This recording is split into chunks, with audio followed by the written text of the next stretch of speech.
Hello, আসসালামু আলাইকুম guys, কেমন আছেন সবাই? আলহামদুলিল্লাহ আমি ভালো আছি। আজকে আমি হাজির হয়েছি আপনাদের মাঝে আমার ছোট্ট একটি ভিডিও নিয়ে। আজকে সামান্য ঘরের জিনিস যা থাকে সেটা দিয়েই তৈরি করা যায় মুখরোচক একটি খাবার। সবার ঘরে তিল, খেজুর, বাদাম এগুলো কিন্তু বেশিরভাগ সময়ই থাকে, তাই না বলেন? তো যাই হোক, এভাবে করে আপনারা বানিয়ে নিতে পারেন একটি মুখরোচক খাবার।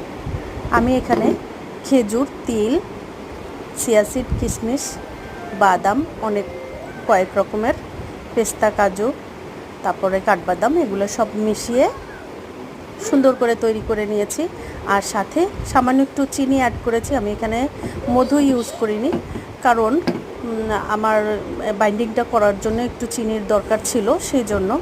তো এই যে বানিয়ে নিলাম, আপনারাও হেলদি খাবারটা বানিয়ে নিতে পারেন। ভালো থাকবেন সবাই। আসসালামু আলাইকুম। দোয়া করবেন আমার জন্য। আমি নতুন, আপনারা আমার হেল্প করবেন।